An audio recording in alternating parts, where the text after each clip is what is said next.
Man, 2 minutes.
The question is, are you ready?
What do you guys want to talk about? Let me talk to you.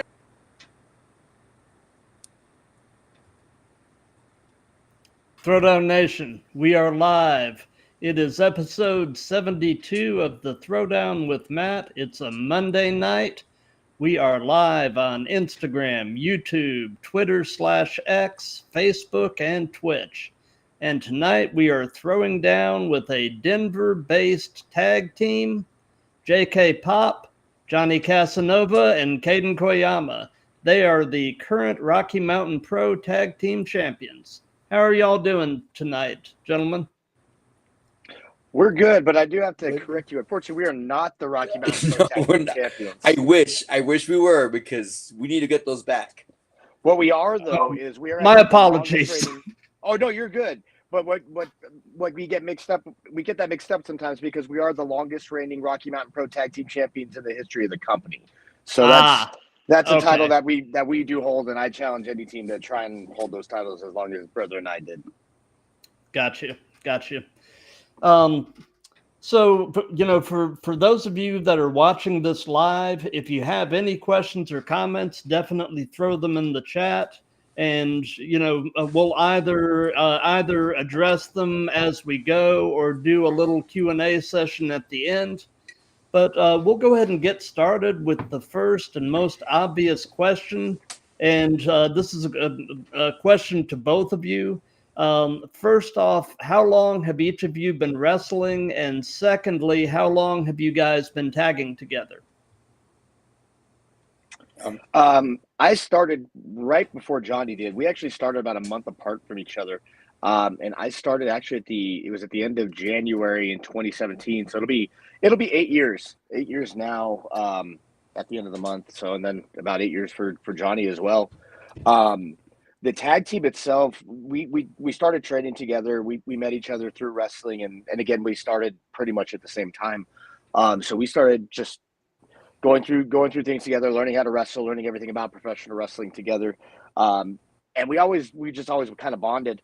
We're around the same age, and we're about the same size as well too. And we're not the biggest guys when it comes to professional wrestling. It's pretty obvious when you see us in the ring.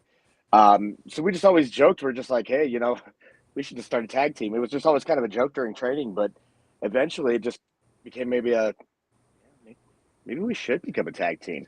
And we decided to really take that seriously. We had both started out doing singles matches, but eventually it did not even very less than eventually, to be honest with you. It was pretty quickly after probably a few we were both really wanted to pursue the tag team itself. Yeah. One of our trainers actually said to find your niche, and there was very little, there was maybe 2 or 3 tag teams at the time.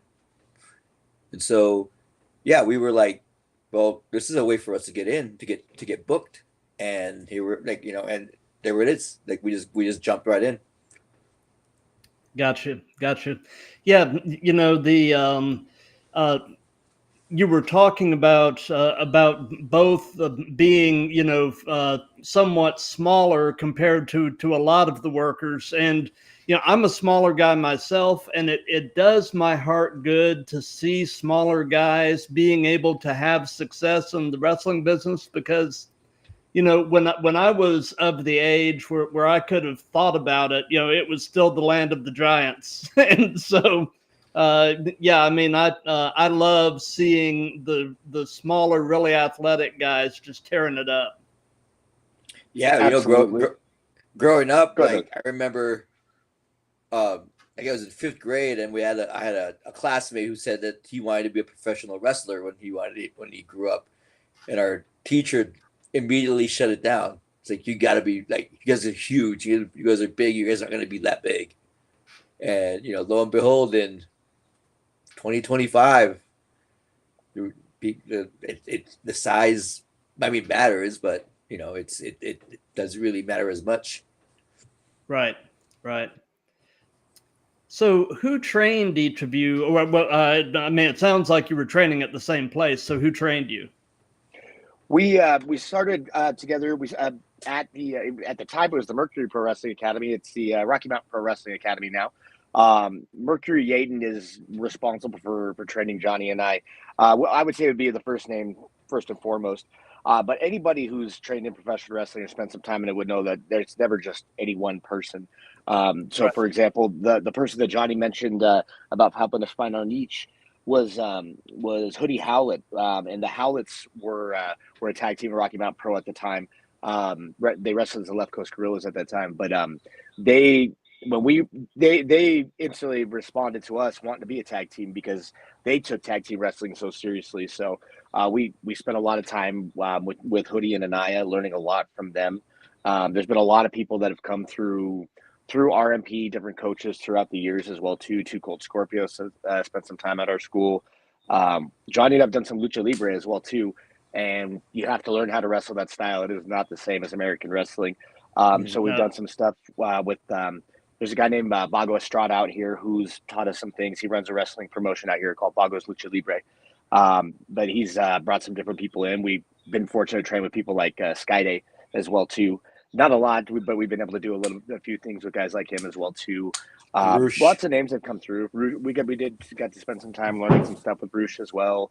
A lot of different people. We go wherever we can. Somebody that I would probably say has become really a huge mentor to Johnny and I over the past couple of years is D'Lo Brown. D'Lo Brown spends a lot of time at Rocky Mountain Pro. He's very invested in everybody's development at Rocky Mountain Pro. And you couldn't pick a better person to learn from. He's done it. He's done it all on every single level. He's done it. So I would say that's somebody who's really taught us a lot. I think really taught us a lot about. There was a certain point where he really up our game as a tag team. It's the easiest way to say it, to put it shortly. Mm-hmm. Where did you guys come up with the name JKPOP? I have a suspicion that I know, but go ahead and tell us. Well, this was a joke, right? Hoodie and Naya were, they basically said that we should be a pop band. He's Japanese, and I should be the Korean part of it. But I was like, I'm not Korean. I'm Filipino. Like I can't. How does this work? And that was like the joke. And all of a sudden, it just became like it started meaning something different. Like it's like it's not. It wasn't like a joke anymore. It was just JK-pop, and it made it our own. We made it our own. Yeah. It was. They were joking. They were saying that Anaya specifically. We were on a car trip. We were actually on the road going to Kansas City. And Anaya on that ride was just so insistent, like just helping us kind of figure out what how we're going to kind of go about this at the time. Like I really put my Japanese American heritage into my look. I used to full face paint the whole nine. And so, he was telling Johnny that he needed to be the king of K-pop. Yeah, which is so silly. But I very jokingly was like, well, I'm Japanese, so we're J-pop, so JK-pop, just kind of kiddingly, and he liked it. We didn't want the name, to be honest with you, at first. We were just like, no, we had no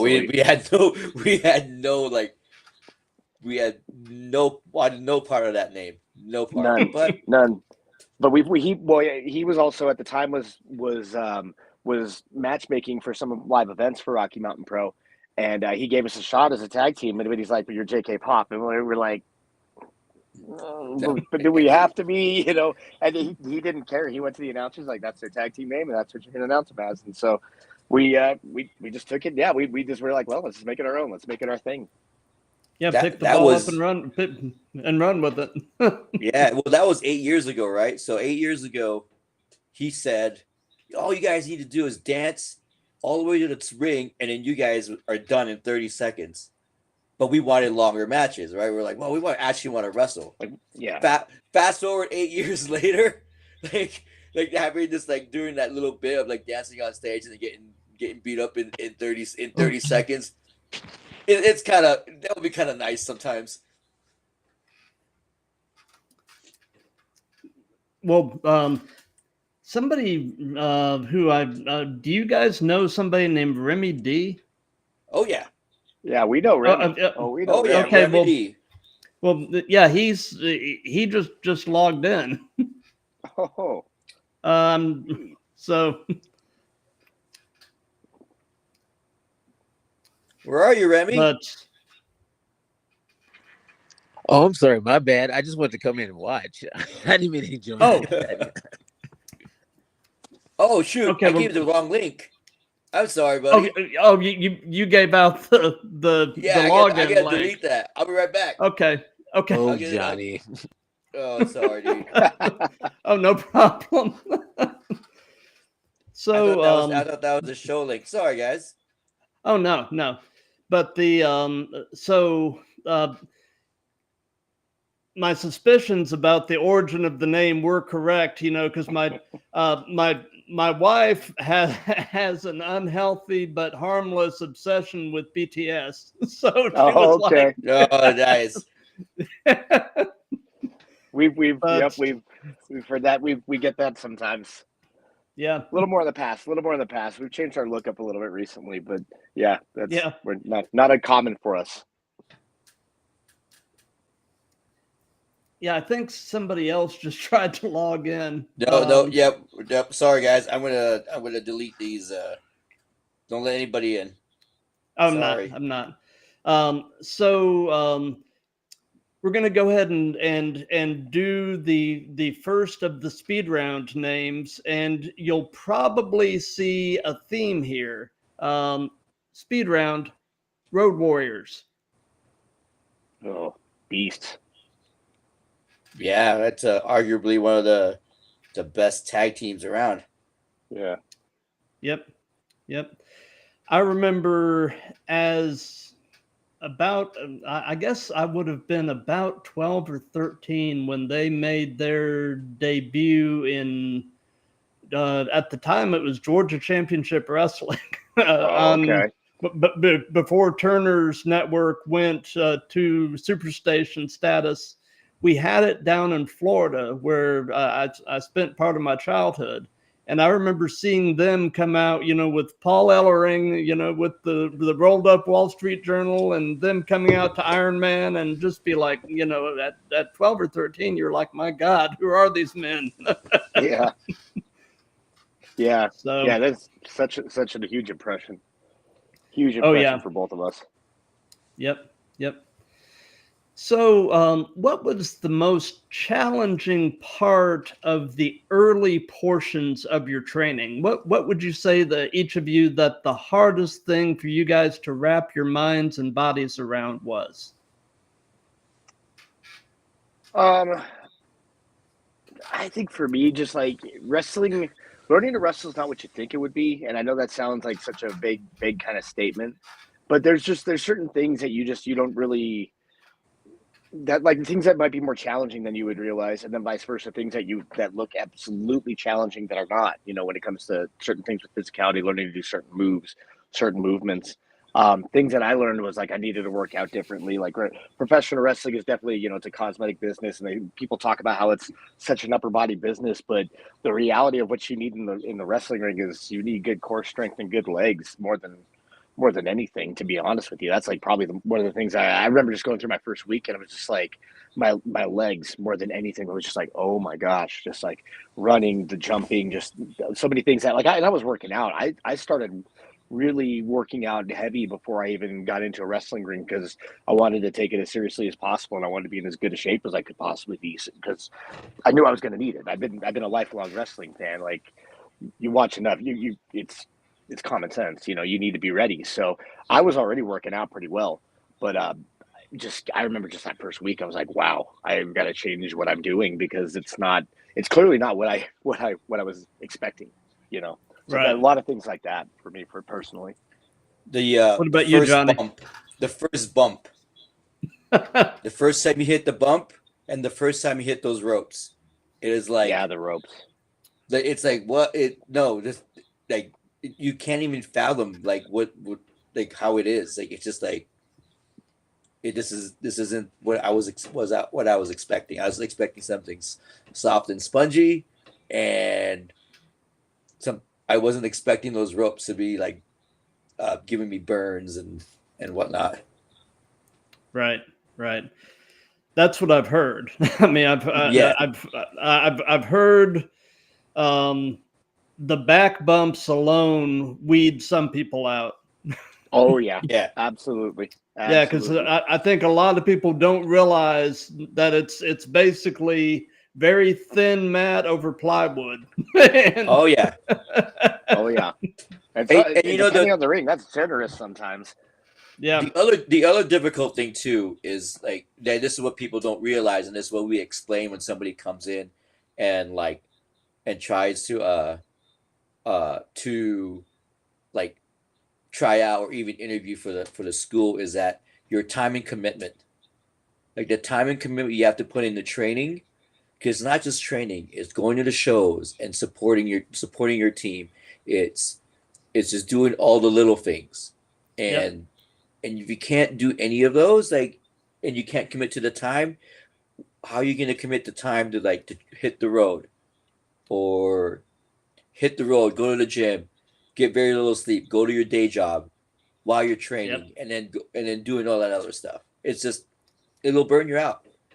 Yeah, and being willing to get there early to do setup, stay late to do teardown, all of the other stuff too, and I mean some of that is just being respectful and paying your dues. Yep. Absolutely. So for each of you, what is your earliest wrestling related memory? For me, it was early, like as a fan. I remember something you're talking about. Yeah, Just yeah, in yeah, general. yeah, Okay, yeah. yeah. For me, like it was watching wrestling with my grandfather. Like he was the only other person in my family that liked pro wrestling, but he was so devoted to it, and he watched it every single week, and it would be like every Sunday in particular. And I remember just being a little kid and him having wrestling on the TVs, and that was what exposed me to wrestling, and completely just made me a fan. Just watching my grandfather. Gotcha. What about you, Johnny? Staying up late one night and happened to run into Saturday night's main event, and the main event was the Mega Powers against the Twin Towers. Oh yeah. Yeah, and that was like, I was like, whoa, there's like late Saturday night, there's wrestling, and then I go back the next week and it's Saturday Night Live, and I couldn't figure out what that schedule was, right? Because I didn't know that it's a monthly thing. So like I kept every week I was like, where is it? Where is it? Where is it? And it would just pop up, And so that was a really fun memory. And I was up till 1 o'clock in the morning on a Saturday when I shouldn't be. I'd be in my room, in my room with the volume down, watching wrestling. Yeah. Yep. So, was there a particular point in your lives that you knew you kind of wanted to try to do it? I obviously always like being a fan. You're always like kind of like fantasize about being a wrestler, but for me, like I don't know, I got out of school and I just got so serious about working and trying to make a living. I didn't really kind of focus on it, but I did get to a point where I was just working so much that I was just like, I'm gonna end up getting old, and I'm gonna look back and I'm gonna have just worked and worked and worked and worked, and I don't want to just do that. And I remember I was just like kind of looking at things, and I'd always been a wrestling fan. And I remember at that time, like the WWE network had really just blown up, and I was going back and I was watching like a lot of old wrestling that I hadn't seen in years, and I just got so inspired, and I was just like, this is it. I think this is what I want to do, and it seemed so crazy to me at the time, but I had a couple of friends that were just like, because I was just like, I can't do that. They're like, yes, you can. Why can't you? And I just needed, I guess I just needed that boost, because I didn't think about it until I had the right people in my life to say, yeah, no, you go for it. And I did. I actually, it was a girlfriend at the time surprised me and bought me a tryout to the Mercury Pro Wrestling Academy, because Yaden's pretty serious about this. There's a lot of different variations on how people go approach their training. That's pretty serious. So he charges for a tryout to take the time to do it. And I remember that was my birthday gift one year, which was just awesome. And it also kind of forced the issue for me in case I'd ever get nervous and back out of it. So that I just knew I had to do it, and that was go time, and that ended up leading to all this. Gotcha. And for me, I think it's like midlife crisis. I lived in a small town up in a ski resort town, and I ended up leaving, and I was actually was slated to move to Louisiana, start a family, and I was like, well, I have a bucket list of stuff I needed to do, and so I left my fiance, moved down to the city, and was like marking off like bucket lists. And I happened to be on the computer. I was like, I wonder if there's a wrestling school. And then I looked it up, and they're like Mercury Pro Wrestling Academy was the first thing that came up. So I checked it out, and and I was like, well, maybe I won't. I'm not cut out to be a wrestler. I'm too small, yada yada, that whole thing. And then I went in to be a referee. And so they were like, cool, we're looking for referees, we're expanding. And then I went to one of our big events, Milestone 6, and I saw a wrestler named Curtis Cole wrestling that a match, a triple threat match. And I was like, that guy's not bigger than me, like not much more bigger. So called Yaden back, and I told him that I want to change my mind. I want to be a wrestler, and he said, "Sure, you be a wrestler." And ever since then, I was committed. I was committed to do it. Awesome. Speed round. The Rascals. Oh, those guys are wild, innovative. Yeah. We got to do some work with TNA about a year ago. Actually, I got to do some extra work, and they were there, and we got to just to watch those guys live was one of just absolutely. There were a few guys that we could just list off names, but they were definitely two for me that really stood out. And even beyond their wrestling, they're so charismatic. They have so much personality too, and like I think sometimes like because of the way they wrestle, you don't always appreciate how much personality they also bring to the table. Those guys are amazing. Right. Yeah, they were fun to watch, and just really athletic, and the minimal interaction we had with I had with them backstage, they seem to be very nice. So, especially Trey Miguel seemed to be a very nice dude. Yeah, he's really cool. Yeah. So, away from wrestling, what are some of your hobbies and interests? Personally, I'm an animal lover, to be honest with you. Big animal guy. I've got a lot of pets. But I don't keep necessarily, I guess, your traditional ones. I've got a lot of fish. I have seven fish tanks set up in my house right now. So, oh wow, so I'm a fish keeper. I really enjoy that. I have guinea pigs as well too. So definitely a big animal person. Comic books. I'm a nerd. I like stuff like that too. I like anything Marvel related, all that kind of stuff. Yeah. Gotcha. What about you, Johnny? Same. We're we're the same. I have two cats. I love animals. We're both comic book nerds. We'll have conversations in the middle of wrestling. We'll be in the middle of a show and we'll just show each other stuff that's going on in the comic book in the comic world. So that cooking, big cooking guy. Love to cook. That's right. I remember reading that you're a former chef.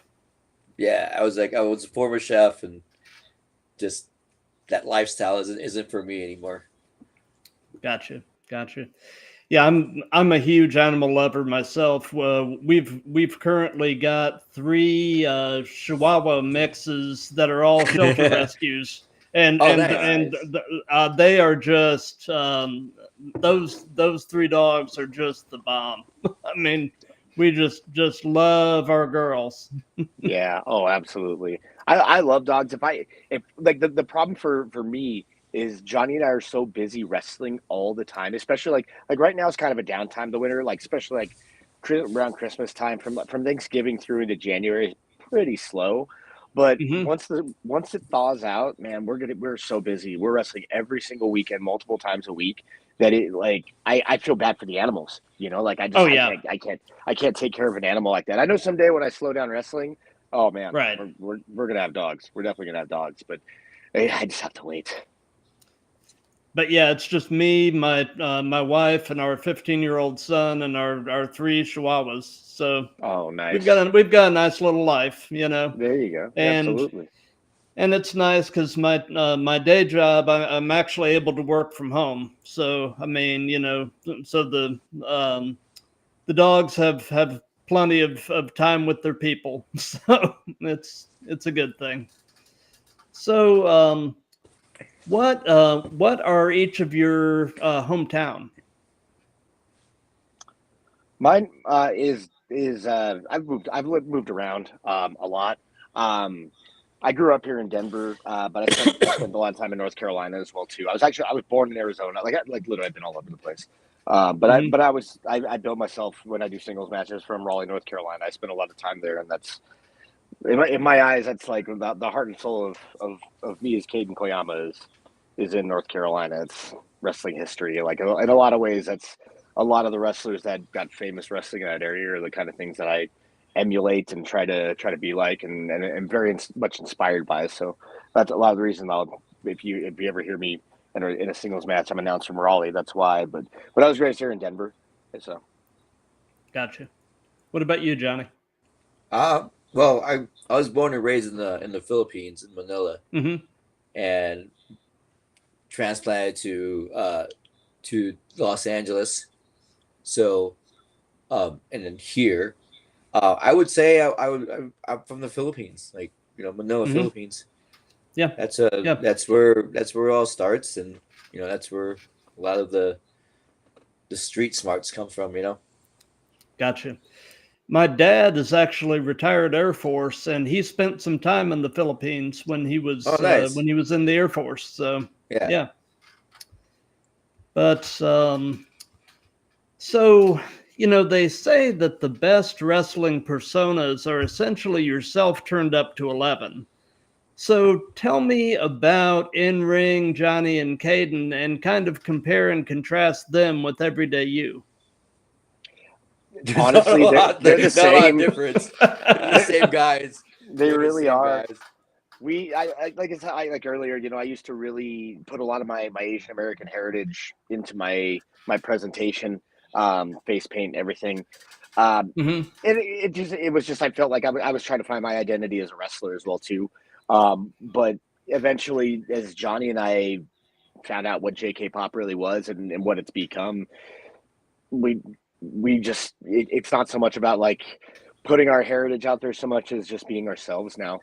I think that's just us. Like we're very fortunate that we can just go out and be ourselves, and luckily people are pretty entertained by that. So there is no distinction. Like you said, we turn it up. Absolutely, we definitely are a lot louder and a lot more vibrant personalities when we're out in the ring.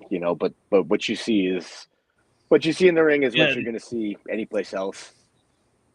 gotcha. Yeah. We like to rib, so a lot of Yeah. our act is ribbing people, um, and it's just it's just us. Like it's just us being us. Like all the promos is just us. All Mm-hmm. the pre tapes is just us doing. Is what normally would do if we were just like hanging out. Gotcha. Well, Kaiden, when out of curiosity, back when you were doing the face paint and everything, did you ever try spitting the mist? Oh yeah, Oh yeah. yeah, that was That became a JK-pop thing. We both did. In fact, fun story. So when Johnny and I debuted, actually, we it was in the match called the Colorado Cup. It's a Royal Rumble style match Rocky Mountain Pro puts on every single year. And for a lot of Mm-hmm. wrestlers, sometimes that's your first exposure to professional wrestling, in a real match. And for Johnny and I, that was it. We had been training, and we both happened to be in the ring, and we happened to be in there at the same time, and we were exchanging a few strikes, and we both hit each other, and we both decided to miss each other at the exact same time. We ended up with us both being eliminated from the match, consequently, because neither one of us could see. But Right. that was that was literally our debut into professional wrestling, involved us missing each other, actually. So yeah. I didn't know he was gonna spit out the green mist. He didn't know I was gonna spit out the red mist. It just kind of just happened. There's a gland, right? Like right here. Yeah. That Yeah. if you're Asian, you press it, and then all of a sudden, we kind of lost it over the years. uh, so tell me about your favorite match that you guys have been a part of. There may have been so many that may be hard to narrow it down, but if you can narrow it down to like one or two that are really special. oh, that's tough. I know one that I can think of for sure off the top of my head that happened last year. It was pretty prestigious for us. Mm-hmm. We wrestled a couple of guys from Puerto Rico. Um, it was El Cuervo and oh my goodness, Kodo. Justin Cotto. Yeah, Justin Cotto. At the time, they were the IWA Puerto Rico Tag Team Champions. That's Savio Vega's promotion. So Mm-hmm. we were asked to come in specifically to wrestle those guys. Mm-hmm. And that was it was a big deal because they wanted us specifically because they wanted what they said was the best team around in this area. And we had it was a pretty crazy match. There were things that happened in that match that normally don't happen in JK-pop matches. It was pretty wild. That one for me is definitely one that stands out. I don't know what about for you, brother? I know I it's think been a the lot first over the time, years. yeah, we've had a lot, but the first time we ever won our tag team championship, we were at the Pepsi Center, which is now the Ball Arena at the time, in front of like, what do you say, like 5,000-6,000 people? There was 5,000 people there that night. 5,000 people. Wow. Yeah. We partner with the Colorado Mammoth once a year. It's just a lacrosse team out here, and so they do a wrestling night. And once the game's done, it's a completely chaotic thing. Like we have to rush. We set up the ring in the middle of the lacrosse field, and then we put on a wrestling show. Yeah. And there's about 5,000 people there, like because they stick around. They advertise it. We film promos, and they air them all throughout the night during the game. So people stick around. We've been doing this now for that one. That match was in 2020. And that was like the second or third time that we had done it. So, and we're scheduled to do it again coming up in April too. So, it's that one was pretty special. Yeah, that was pretty cool because here we are having a panic attack. I'm literally like in tears, and brother has to like get me straight. We're like, we got to go out there. We got to go out there, and we're gonna like, and it was a triple threat tag match. Oh wow! And and somehow we came up on top. And we won. That was our first titles. That's awesome. That is a really cool story. Yeah, it's interesting that you brought up lacrosse. My son is a high school lacrosse player, and he absolutely loves that sport. So. Oh yeah, we get to watch the games before we go out and wrestle, and it's very exciting. I wasn't too familiar with the sport too much prior to us getting involved with the Colorado Mammoth, but I enjoy every time we go. It is one very exciting sport, actually. It is. So speed round, FTR, best modern tag team there is, absolutely. Yeah. Like I remember like watching them when they were the Revival in NXT, and it was right like there were some matches there. It was like with Gargano and Ciampa, and this was right before I started training, and I remember just being so mesmerized by those guys. And every time I watch them, I just still am. They're like, the way that they try to wrestle, or that they do wrestle, is really I think is what me and Johnny just try to strive to do. If we could be even a fraction as good of FTR, then we're great. Then Yeah, absolutely. Yeah, those guys. I love the old school Smash Mouth mentality. Nothing fancy, just strong fundamentals, and just go out there and just basically just wear your opponent down and just cut the ring off and beat them to death. I mean, oh yeah. Absolutely, they're such a throwback. They're the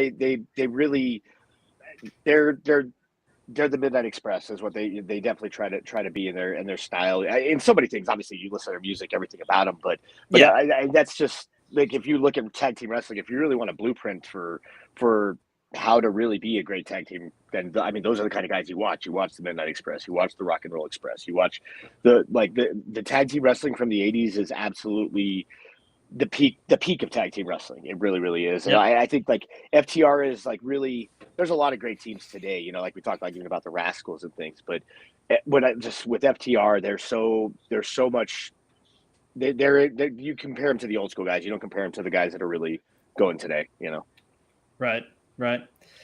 So what is the longest you guys have ever traveled to get to a match? Oh man. Well, recently, I think Memphis was the farthest east we've gone, right? Yeah, farthest north was Seattle. Mm-hmm. Got down to Houston, Southwise. Southwise is Houston. We've gone to Indiana, Chicago, Kansas. Mm-hmm. Most of the Utah, Midwest. We've hit most of the Midwest, which we want to expand more. There's definitely more places we need to hit. Like the South is still, like for me, there's some place that we really want to go for. Even for having spent time in North Carolina, I've never wrestled there, so I know that's some place I personally want to hit. There's more places. I think we definitely need to get out to the East Coast in general. Yeah, Puerto Rico. We're gonna get to Puerto Rico. Salvio, if you're watching, we want to go to Puerto Rico. Gotcha. So, and I know everybody has them, but what are your biggest in-ring pet peeves?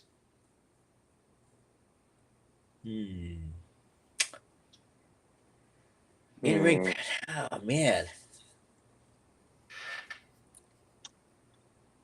it's weird because we're pretty like we don't really get annoyed too much about anything. We're pretty chill dudes, you know. Like it's more of like I can't even say what really like annoys me about like flaking out. Yeah. Flaking out. Yeah, right? probably. That's probably like my biggest like pet peeve. Man, if you've given the opportunity, just take the opportunity. Oh yeah, absolutely. Mm-hmm. Yeah, I would agree with that.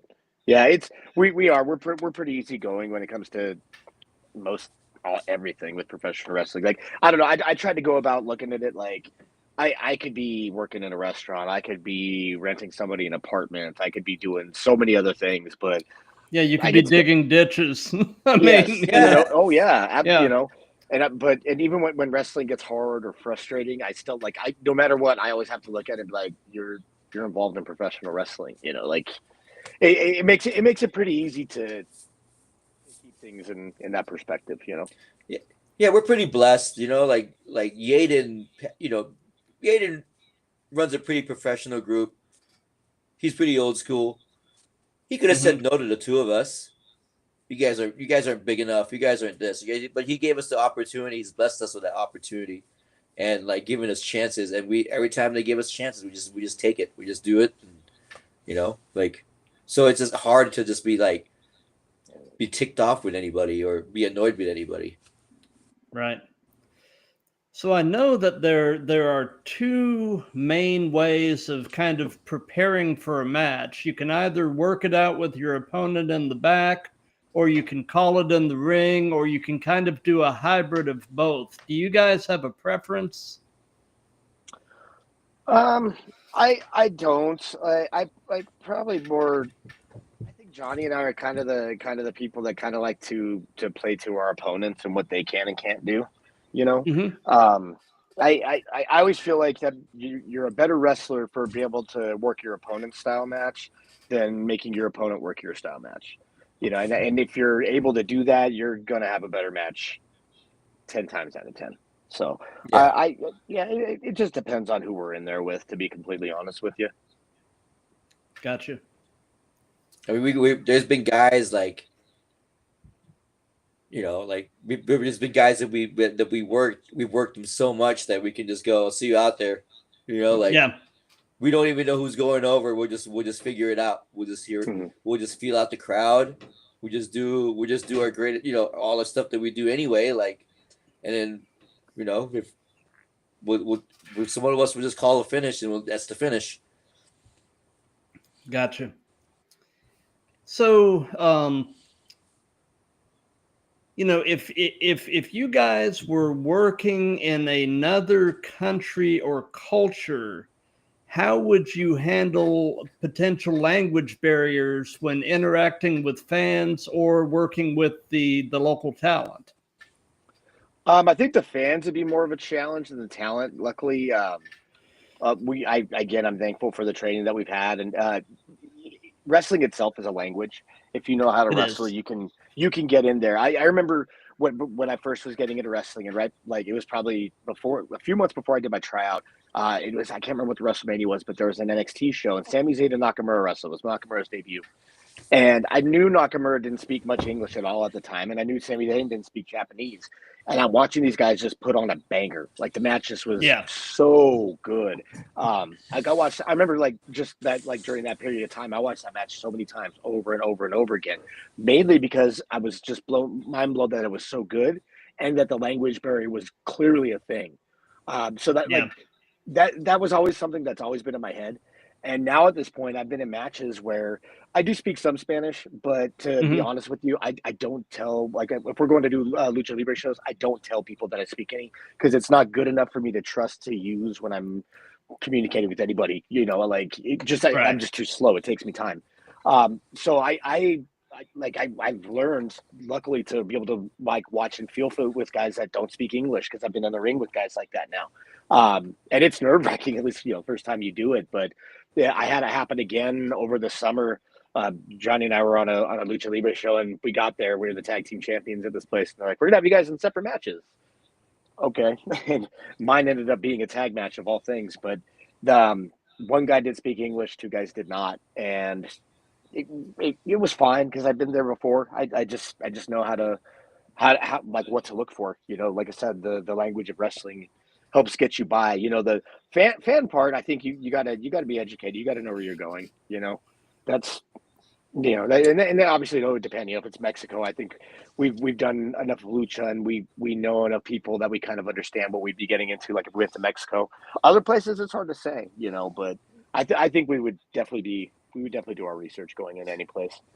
Yeah, we like when we wrestled the guys in Puerto Rico, like they spoke very minimal English, and we just kind of, like we kind of figured out, just figured out what we were doing, like, so we just figured that out.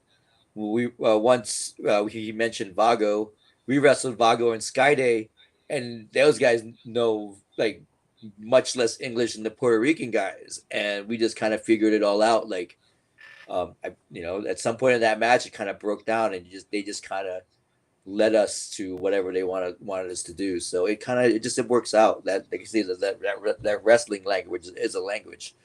Mm-hmm. Absolutely, and you were mentioning Sami Zayn just a few minutes ago. I have been a fan of his for a long time. Back when he was El Generico on the Indies and all that.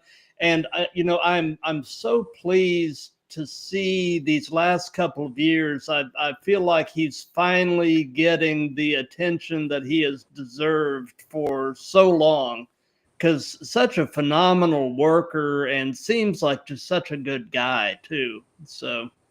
Oh, absolutely. I'm a huge Sami Zayn mark.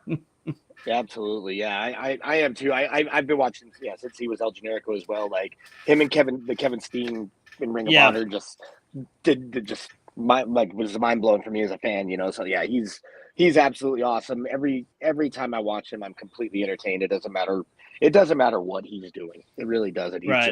He's so good, and even as he's evolved over the years too, it's fun to watch him with the Bloodline stuff. With honestly, one of my favorite things that he ever did was that match with Johnny Knoxville. That was a good one. So fun. That was just fun. I enjoyed it. Oh, I yeah. really, really did. Yep. So, if you guys could only be one, would you rather be great in the ring or great on the mic? I think great on the mic. I think it's pretty easy. It's great on the mic for me because I think you have more longevity if you're great on the mic. Your body's going to give out sooner or later. Johnny and I both listen to a lot of the popular wrestling podcasts. There's tons of them out there, obviously, nowadays. Oh, yeah. But I was listening to Stevie Richards not that long ago, and he said this line, and I bring it up to the students at the Rocky Mountain Pro Wrestling Academy as well too, because it just sticks with me, and he just says nobody walks away from this unscathed. It doesn't matter how much or how little you do. Like this is going to affect you, And if you really want to have longevity in wrestling, like it's going to be doing other things besides getting bumped around a wrestling ring. Yeah, absolutely. Speed round. The Briscoes. Oh, hard hitting. Yeah, it is. Hard hitting. They just hard hitting. I remember a story that Hudi and Anaya told us, because they were doing Ring of Honor at the time. What was that thing they were doing, brother? It was I can't remember the name of it, but it was something where they were using a lot of independent guys. It was like I don't want to say proving ground, but it was something along those lines. Yeah, so they just show up and they do. Well, they were training with them and they were doing strikes and were trading off strikes with another tag team. All of a sudden, the Briscoes came in and just pushed the other guys out of the way and just started trading strikes with like Hudi and Anaya. And that was like, I remember them telling us that because that was their probably one of the favorite moments in wrestling was that like trading strikes with the Briscoes. And they said they bring those strikes. So, which is some of the stuff that we trade. Like, but man, the loss of Jay was just such a tragedy. I mean, Yeah. Mm-hmm. I remember where I was. I will the Briscoes. I think they're such a underrated tag team in the grand scheme of professional wrestling. Like if you're really into wrestling, yeah, you know who the Briscoes are. But yeah. I remember exactly where, especially when Jay died. Johnny and I had been a tag team for years. I was in a wrestling ring. I was at training. I vividly remember it because one of the students at the time went out of the ring, grabbed her phone, and I was showing somebody something, and she was like, "Oh my God, Jay Briscoe died." I literally stopped what I was doing. I was like I was explaining something. I completely lost my train of thought. Everything. I was like, "What?" And I had to take a second. I was like, "Okay, well, all right, we got to get back to training." But it completely shook me that night. I'll never forget where I was. It was crazy. Still so sad. So sad. Terrible. So, what has been your strangest encounter with a fan? Oh, I haven't had too many. I know Johnny's had probably a few more. He's had some fans get mad at him, but I actually haven't had too much of that. Although I think it's just like when fans try to get too physical. Sometimes that stuff that does happen. We have a venue here in Colorado where some of these kids are just a little bit unruly, and it was over the summer. It was one of the last shows that we did over there, and I don't remember what I did. Johnny and I lost, and I was rolling out of the ring, and we had the crowd pretty riled up. We were definitely doing our thing.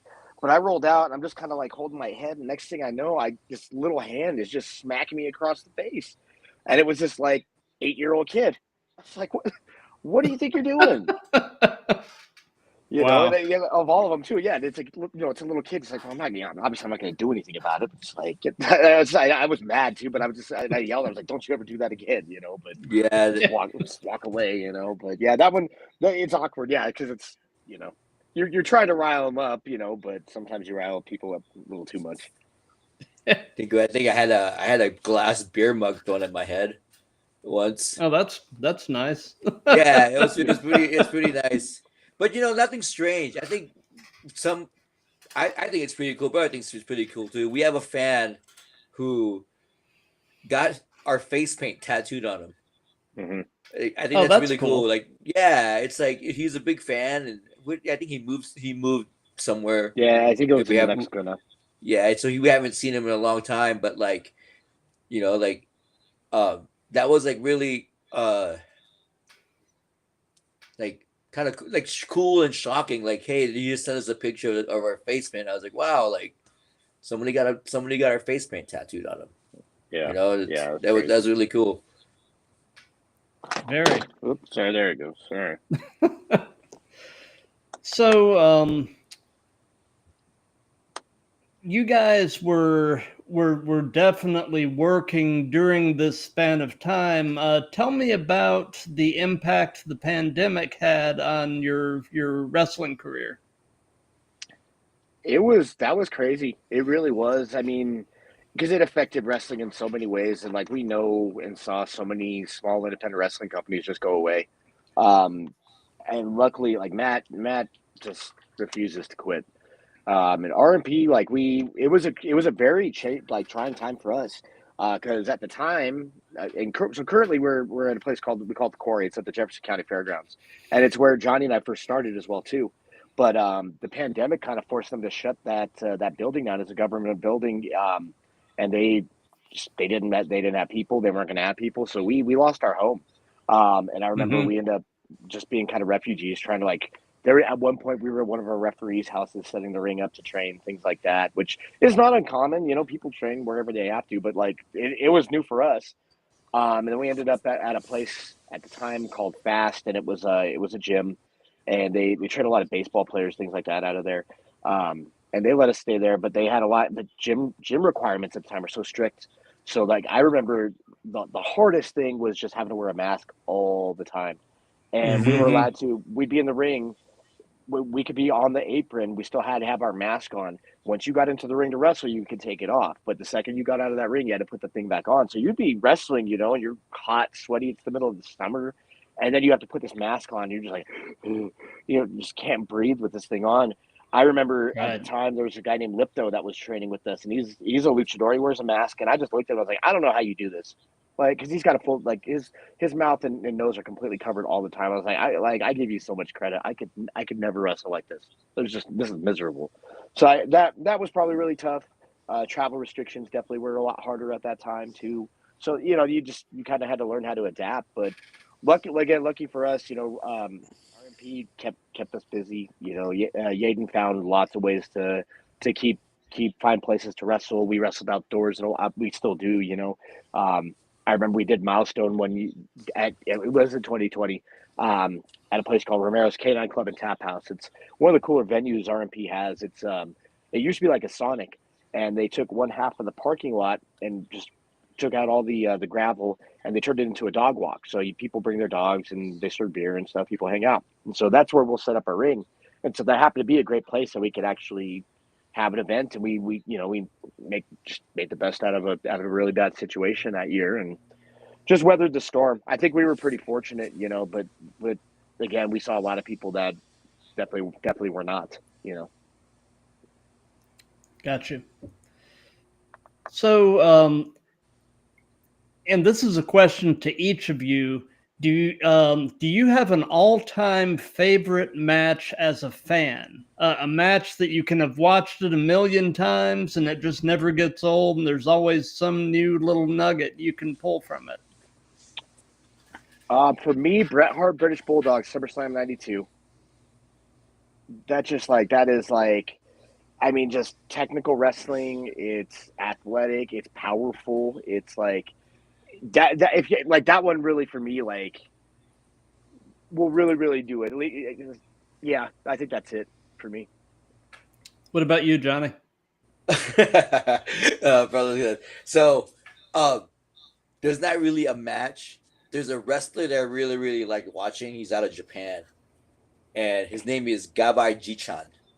And he has his gimmick where he's an old man with a cane, and he just but underneath the mask is another wrestler named Psycho, who is a deathmatch wrestler. But I think he does more. He's more popular as this old man character, and it's like the most entertaining comedy matches I've ever every time I throw it on and I just watch and it's just entertaining. It's just really entertaining. Gotcha. Speed round. The Young Bucks. I think they're the most misunderstood tag team in wrestling. I think that's just because they're incredibly polarizing. Obviously, especially I think in 2024, 2025, people have varying opinions of the Young Bucks. I got to meet the Young Bucks as a fan, maybe a year plus before I started training, and they were some of the coolest people I ever met. It was at a Ring of Honor show. And that Ring of Honor show was one of the shows that really inspired me to get into wrestling too. But they were just just some of the most humble, down to earth, really cool guys. And they're not much they're an inch or two taller than me. They're not a lot bigger than me at all, actually. So that was another confidence boosting moment where I'm this was in 2015, right around there. And so this is and for me, as a fan, I think that was peak Young Bucks. I think they were at their absolute best at that point. I'm not knocking anything that they do or don't do, because they've made way more money in wrestling than I have. So who am I to judge at the end of the day? But I do think they're really misunderstood, because I think they do some really different stuff, and some of it hits, some of it misses, but they definitely try things. And I think I think at the end of the day, when people look back at their career, when it's all said and done, they're still going to be remembered as one of the great tag teams of this era. Absolutely. I agree. I think misunderstood is a good characterization. I really do.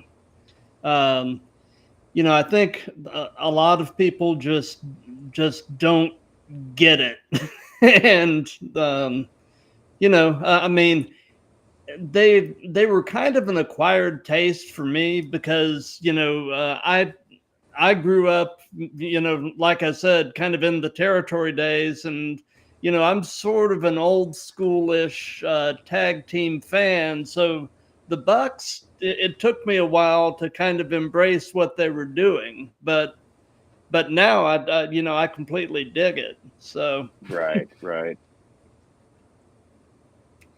So, who would be a dream opponent? Who would JK Pop love to work? And this can be present day or past. There's a lot, honestly. I would say like present day. I think I already know where Johnny is, and I would agree with maybe the Motor City Machine Guns. Yep.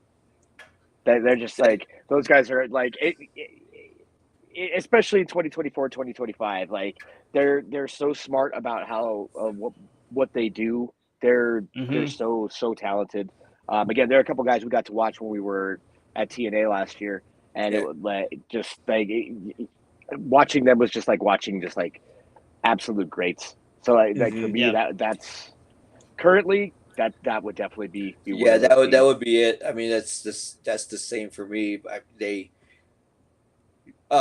Bucks or not Machine Guns 10 years ago, no way. We would have been able to keep up. Them now, like just the way they work, it's God, it's just amazing to watch them. I think they're actually better now than they were like a few years, like 10 years ago.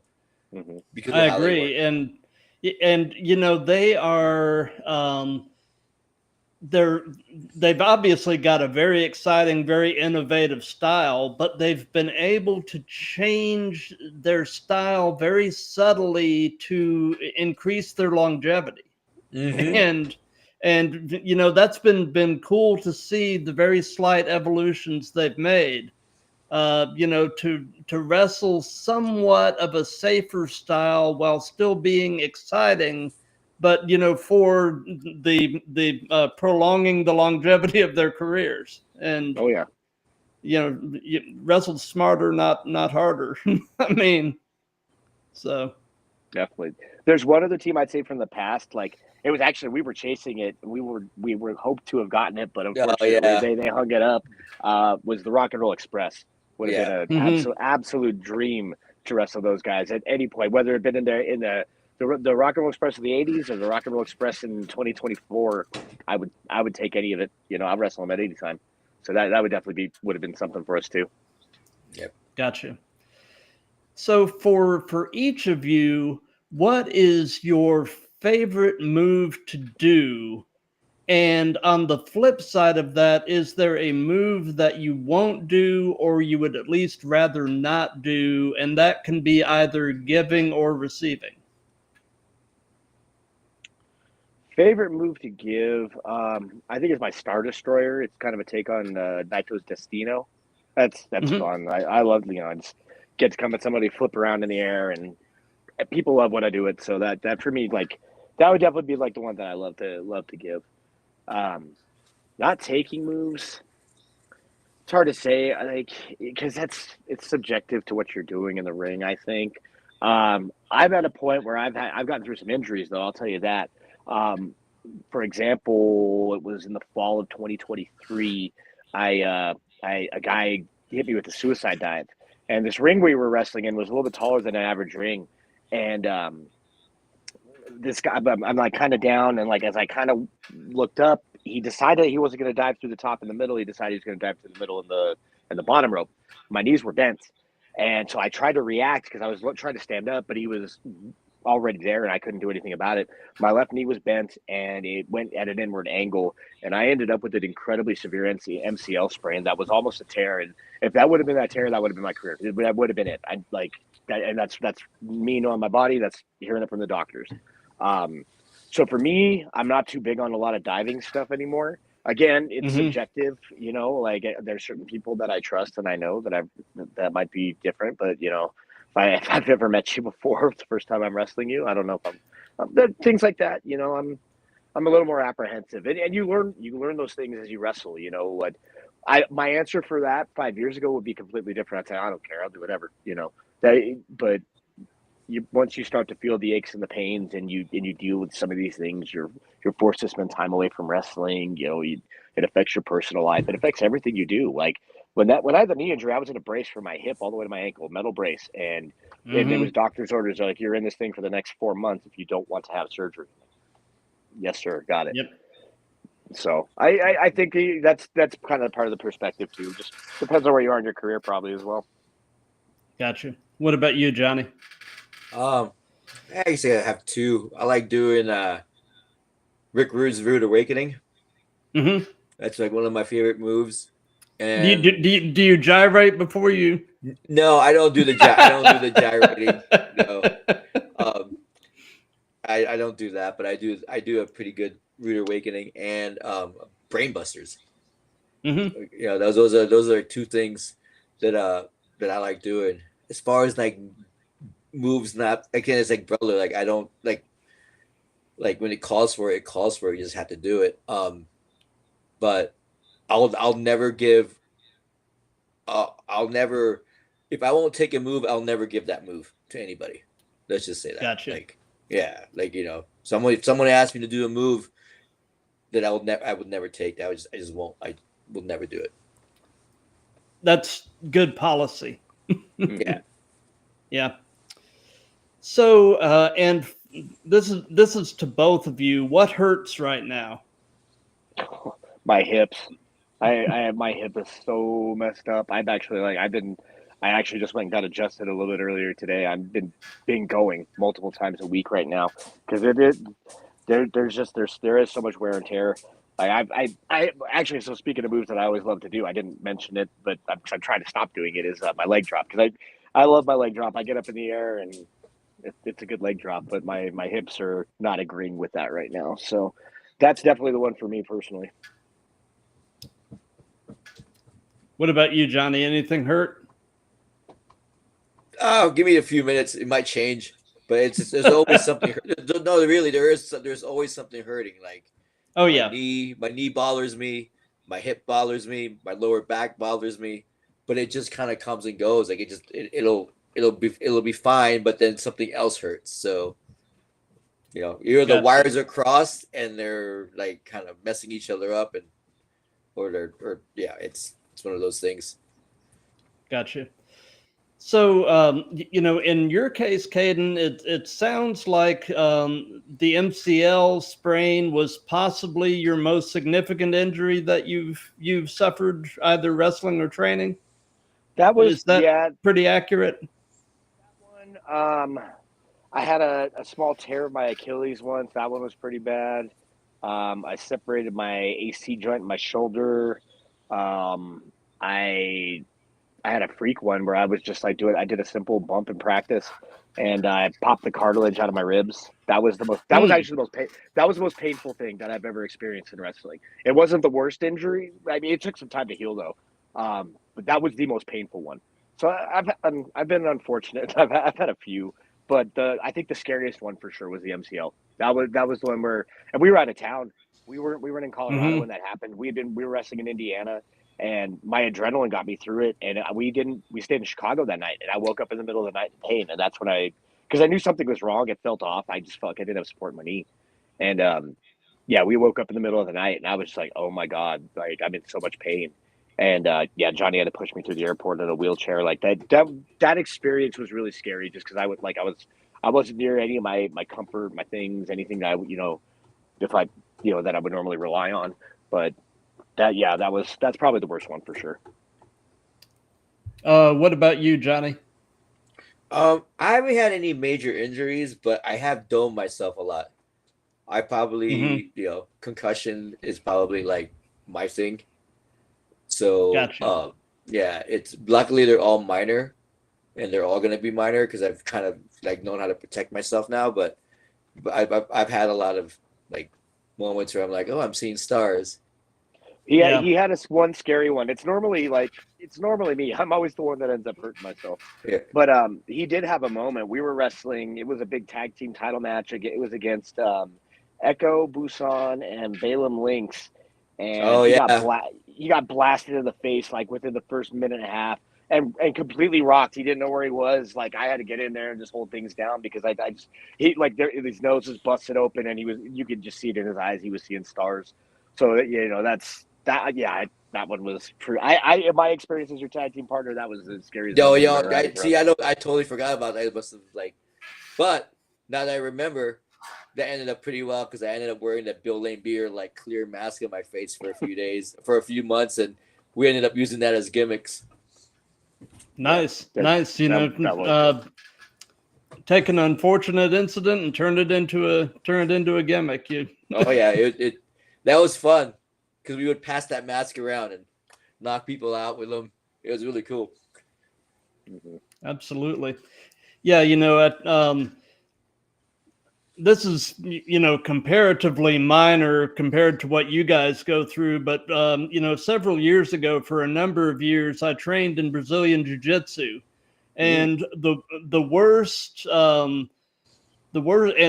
injury, and this was, like I said, comparatively minor, that I suffered training is one day I was rolling with a guy and he went to armbar me, and it was just kind of a freak thing. He posted off on my chest and I heard something go crunch, and it turned out he basically dislocated a floating rib. And I had to go to a chiropractor to basically kind of get that popped back into where it was supposed to be. That sounds like terrible. I said, and it was just a random thing, but ribs are such that every time you breathe, it hurts. So so I had to take off training for about a month and a half just to let it kind of heal up and yeah. But I mean, I knew something had gone terribly wrong when I heard the crunch, and I was like, "Oh yeah," I was like, "Oh no." Ribs are just so painful, so painful. They are. They are, and just healing up rib issues is it just takes time. So, speed round, Marshall and Ross Von Erich. I really like those guys. I wish they would have started wrestling sooner because I'm glad they're signed now too. That's really cool. I am a huge fan of the Von Erichs. I love going back and watching the Von Erichs. Kevin Von Erich for me is I love the guy. I absolutely love the guy. It's cool. It's cool to see them doing their thing. It definitely is because it's wrestling legacy. I feel like that's family tradition living on. Absolutely. What about you, Johnny? Any thoughts? I haven't really seen a lot of their stuff. That some guys are just hard to find any footage on them. And I haven't really seen anything, so I don't really have much of an opinion. Gotcha. So, what is your take on the role that social media is playing as a promotional tool in wrestling? It's the world we live in, it's funny because it's a huge way that everybody's promoting themselves now. I mean, and not just independent wrestlers. I think it gives us a huge reach that I think it kind of gives us an advantage that we wouldn't have had 20 years ago for sure. It's awesome to be able to promote ourselves like this and have huge platforms that really, if you know how to use it, you can grow yourself. And especially when you look at it, they're the same platforms. I look at The Rock cutting promos on Instagram and doing things like that he does. That's one of the biggest movie stars on the planet, let alone one of the biggest wrestlers ever. So it's definitely, it's our world. It can be hard to grasp sometimes. I personally feel I'm not necessarily, I don't think I'm always the absolute best at it, but you try to just go with these things and try and do as much as you can to just roll with it, but I do also at the same time, I think it's great because even when I get on social media, I see things about wrestling, things I never would have. There's times I send Johnny messages because people put really cool wrestling moves or things up, and I'm like, that's cool. There's specific things I remember actually just watching the CMLL Instagram page, just kind of scrolling, and there was this guy named Okamura is a Japanese wrestler that wrestles down there. I just saw a bunch of great moves that he does, and like, wow, let me try this, So it impacts all of us. It definitely does, and in more ways than I think we realize. Gotcha. Yeah, there's like and you always see that cool stuff on there, right? Like even like from back in the territory days, you'll see clips of like I've never seen this match or whatever, and so then it makes you want to go and like look it up and watch it, and there it is on YouTube. You've never even thought about a match until you saw like clips of it. So someone's out there like finding this stuff and then posting it for everybody else to see, which is cool. Yep, absolutely. So, if you could give any advice to your younger selves, what would it be? Get started at the sooner. Just to, like go for it. Don't hold back. Don't think there's anything that you can't do, because you can. Like becoming a wrestler. I got into wrestling until I told myself, like, let's try and do this for maybe 5 years. See if you can hang for 5 years. And I figured it'd be wrestling inside of Colorado, wrestling very locally. Maybe there'd be like some videos, because I saw at the time, like I was watching RMP, that was NRW at the time, and they had a YouTube channel. I was like, that would be pretty cool, say I'm on a YouTube show, show it to my family, my friends. That might be cool, but the things that we've been able to do with RMP, they mind blow me sometimes, because like even when I tell Johnny, it's just like, I can't believe we just casually sit there and talk about like Marvel movies with D'Lo Brown, like little things like that, or like just like even just some of the wrestling things, we wrestling the IWA Puerto Rico Tag Team Champions. We didn't get to wrestle Rock and Roll Express, but we got to do a show with Ricky Morton and meet him, and as a tag team, like that's absolutely incredible. Some of the things we've gotten to learn about wrestling and stuff, like it's been so great. Like the only thing that would make it better would have been if I would have jumped at those opportunities sooner. It just makes me wonder what further could I have done if I would start maybe just a little bit earlier than what I did. Gotcha. And what about you, Johnny? It's the same. It's the same thing. Like if I wish I could have gotten this started. I wish I had the funds to get started at that time, or the drive, and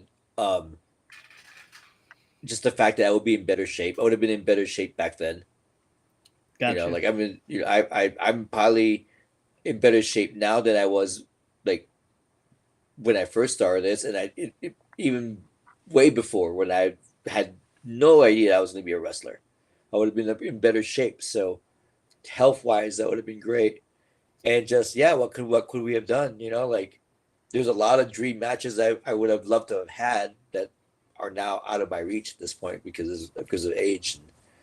Gotcha. And the people I wanted to wrestle are gone. Like, so. Gotcha. Well, like I said, earlier, my friend Cowboy James Hunter is over on Facebook, and he just commented, "Hey, I know those two, Colorado fan." Yeah. So, what's going on, buddy? So let's see here. So something that we've done in all of these that's just been kind of fun is we've let the current guest pose a question for the next guest. And my previous guest was the Element Shane Evans, who he wrestles in Florida, and he's actually the newly crowned Pro Wrestling Rebellion champion down in Central Florida right now. And like you guys, he's been doing this for a while, and he the question that he posed is, when do you know it's time to be done, and how do you make that okay for yourself? That's a good question. That's a great question, to be honest with you. Yeah, that's a really good question. I think that's a question like you kind of always ask yourself, like even when you start, because again, like I said, like I planned on starting. I said I'd give myself 5 years, and I'm now, it's 8 years this month, and I'm not stopping. Like I'm going to keep going. Yeah. I don't know. I think I have maybe an idea of when it might come to an end, but like I think like you have to gauge, like, it's a lot of factors. It depends for everybody, I think. What's your personal life, your life away from wrestling looks like. Um, I know for me, like, part of it is also like physical things too. Like for example, even like I told you guys, like at the hip thing. Like it's affecting me a lot of the time every day. Like I'm sitting down right now and like the hip's bugging me, but I'll get up and I'll go and cook dinner later, and it'll be bugging me then too. So like you start to think about those kind of things because it's like you're putting wear and tear. It's a lot of wear and tear. And there's different phases in life. You start to realize those things too. Like I love wrestling, and I'll be a fan of wrestling until the day I die. I'm 100% confident that I'll watch wrestling for the rest of my life. But Yeah. you do have to like learn to separate, like being you can always have things to do in wrestling. I think a lot of people, like, maybe they're just worried, like, I won't have a purpose inside of professional wrestling, which couldn't be further from the truth. There's so many other jobs inside of wrestling that aren't wrestler, and to be honest with you, so many more that are even more important. Something that Johnny, like, I keep going back to this time that we spent at TNA, but one thing that was made very apparent to us by the woman that was running the extras was that everybody there that worked backstage, they all know how to take bumps. They were all indie wrestlers. They all wrestled before. They've all done it, and they could all go in there and do it again. But those skills weren't what brought them to the dance. Like, not a single one of them. They all achieved all those jobs by all the other things that they could accomplish. And a lot of those people there, they have full-time jobs. They make a living, and they're not wrestling. They're in wrestling, and that could be making it too. So I try to I think for me personally, to be easier to make peace with it, just because I've accomplished more than I thought I ever would. But I think you more so at the end of the day, you got to listen to your body.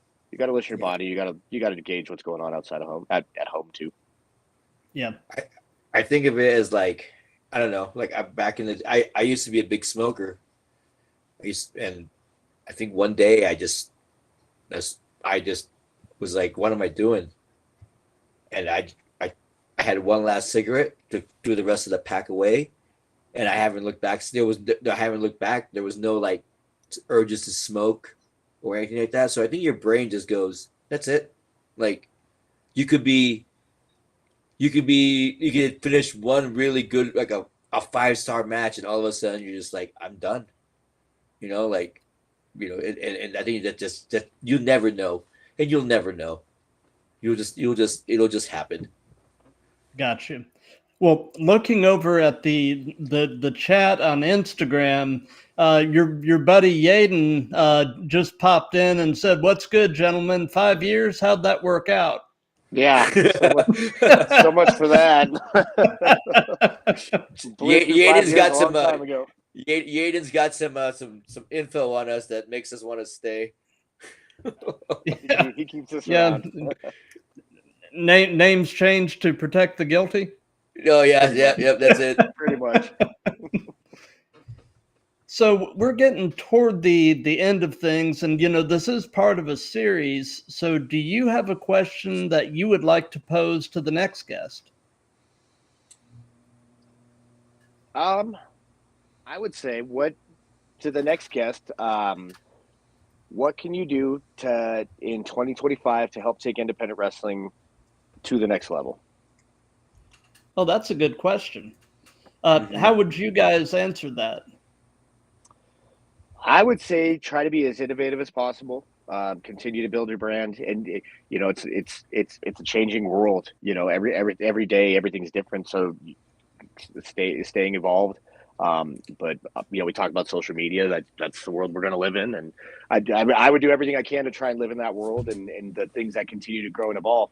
That's how the people that do that are the ones that stay at the forefront. Absolutely. So, do you guys have any upcoming shows or anything at all that you'd like to give some hype to? We definitely stay busy. So first off, obviously, as I'm sure you're aware, you can catch us every Tuesday night on YouTube, Rocky Mountain Pro Charged. So definitely check out the show. The show is chaos all the time. There's always something wild going on. I can just tell you, we just had a great set of TV tapings over the weekend. So we have some great footage that's about to air. So if you're not in the Colorado area, please do check it out. If you're in the Colorado area, check it out. But if you're in Colorado, please come out to the show itself as well. You can go to rmpwrestling.com. Tickets links are available there as well too. In addition to that, we have let's see, February 7th is going to be Rocky Mountain Pro at Bierstadt Lager House in downtown Denver. Johnny and I don't think I may be on that show. Johnny's not going to be there. No, I will be. I will be. Are you going to get that one? Yeah, I will be. We'll be around, but I can tell you there's some interesting talent. There's some talent from Chicago coming in for that show, so that's going to be huge. Additionally, this coming weekend, we're going to be wrestling in Greeley, Colorado. We don't just wrestle for Rocky Mountain Pro. We go everywhere. We try to be the best we can, every place we can. So we'll be wrestling for Battleground Pro Wrestling this coming weekend in Greeley at the Greeley Rec Center. We're taking on a team called Chasing Glory. They're a local tag team here. They've been around for a little while. They've got a little bit of a name in Colorado. We've actually never wrestled them, though. So should be pretty interesting. Should be pretty fun. So that's coming up. I personally have a match coming up on Sunday as well, too. I'll be doing some Lucha Libre action up in Longmont for Vago's Lucha Libre. But more than anything, the Rocky Mountain Pro schedule is nonstop. Take a look at all RMP social media, Facebook, Instagram, and X. The schedule's constantly posted, and if anything ever changes, they always update it as well. We're kind of in the slow season right now, but I can tell you, like I said, Bierstadt is in February. We'll also have TV tapings coming up in February. Every month we have TV tapings, and every other month we have a pay-per-view event as well. Come the summertime, it's going to be nonstop. We'll have RMP events pretty much every single weekend. Awesome. Well, like I said, Marty Casals, who was on my show several months ago, turned me on to Rocky Mountain Pro, and man, I try not to miss it now. I mean, it is you guys are really putting on some great product, and I can't recommend it highly enough. Any of y'all listening, if you're not watching Rocky Mountain Pro, you're missing out. Yeah. And as far as what we've got going on, tomorrow night, January 21st at 7 p.m. Eastern Time, I've got episode 73 with a guy named Dante Darko. He is an Atlanta-based wrestler. He's an accomplished singles guy, but he also tags with a previous guest of mine, Neji Ichiban, as the Dark Passion Assassins. And then on Wednesday at 7, I've got another Atlanta-based guy, DJ Bruner. Both he and Dante Darko train at WWA 4 here in Atlanta under AR Fox. And then on Thursday, I've got another Atlanta-based but pretty well-traveled guy. He's also based out of WWA 4, The Wall, Tyler Stevens. So that's the remaining schedule for this week. And I'm pretty much booked up through the first week of March. So this thing is really taking on a life of its own, and I'm having a ball with it. And for everybody that's been watching this live, thank you. For everybody that'll be seeing this on replays and such, thank you for that. I'll be back tomorrow night. And in the meantime, definitely like, comment, share, subscribe, all that good stuff. And we will, like I said, be back tomorrow night at 7. And then in the meantime, just be